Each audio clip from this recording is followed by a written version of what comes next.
Each year, one student is selected by a panel of faculty, staff, and students to speak on behalf of the graduates.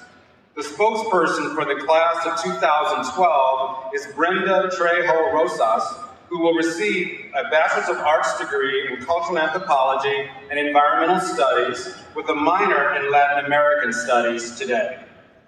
At various times in her life, Brenda has been able to call Hood River, Oregon, Idaho Falls, Idaho, and Hidalgo, Mexico, home. She's a Gates Millennium Scholar and studied abroad through the International Honors Program. Brenda was an intern for Women's Voices for the Earth in Nampa, Idaho, where she led an outreach program with the Latina community. Currently, she is interning with Earth Ministry, a nonprofit committed to engaging in the Christian community and environmental stewardship. She has also volunteered at Bailey Gadsden Elementary School and St. Mary's Food Bank. Brenda's immediate plan include time with her family, travel, and a new position with the Umbra, an organization supporting Latino students' educational goals. Please welcome our 2012 student speaker, Brenda Trejo Rosas.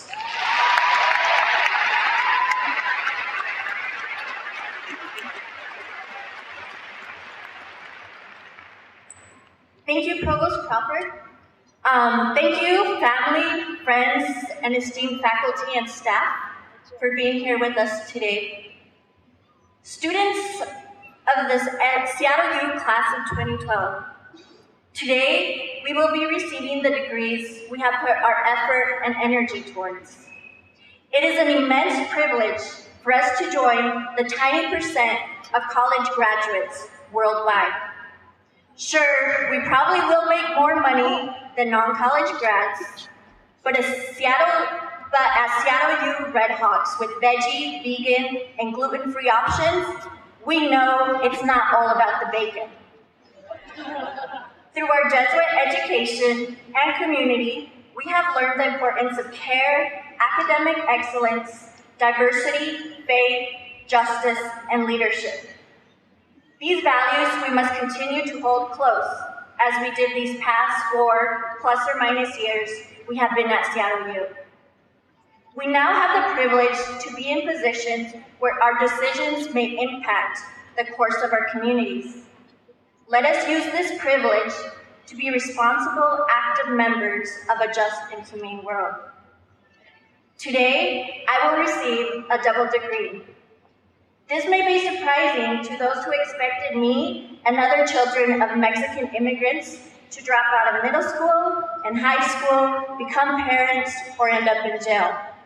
Society said we were destined for failure, but we are not. Not only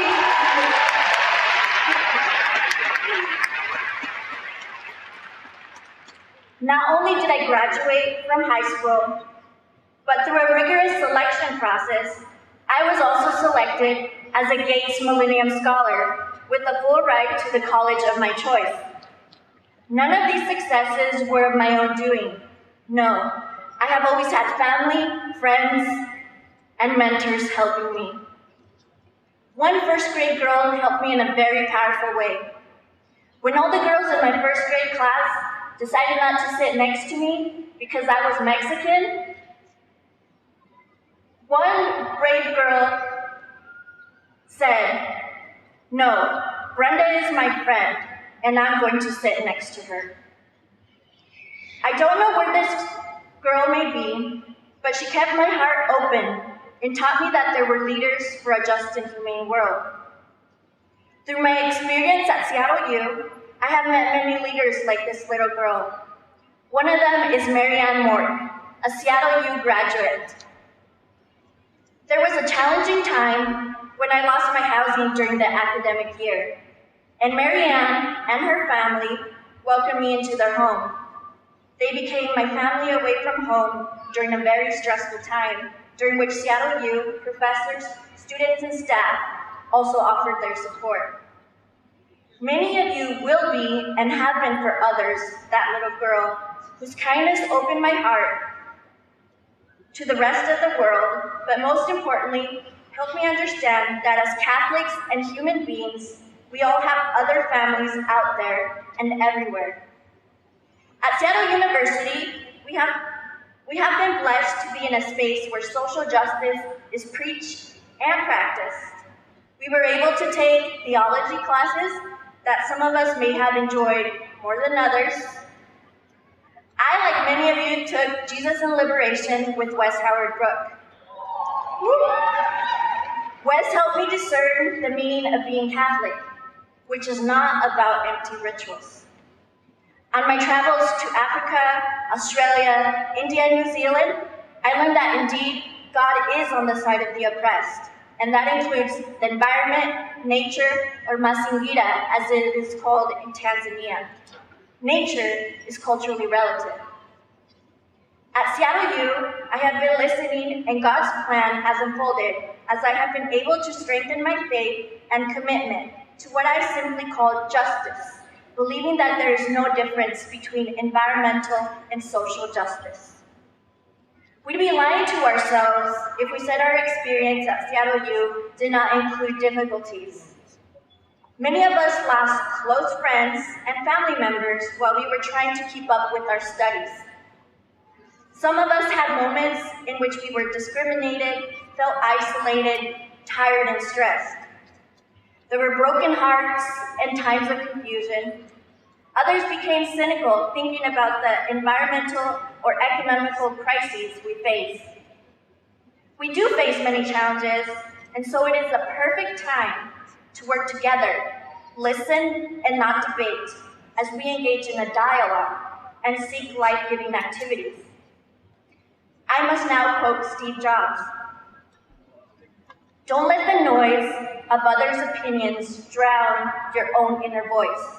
And most important, have the courage to follow your heart and intuition. They somehow already know what you truly want to become. So, let's be our unique, magnificent selves and remember the importance of the expansion of the self that many of us experienced at Seattle U.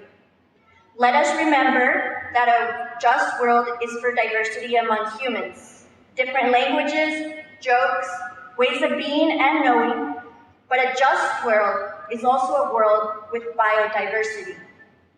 Let us give thanks for our Seattle University experiences and take our diplomas as a reminder of our Jesuit education, our tears, joy, and the immense opportunities we have to change the circumstances of our world, to have it become what the Zapatistas call a world in which many worlds can be embraced. Thank you.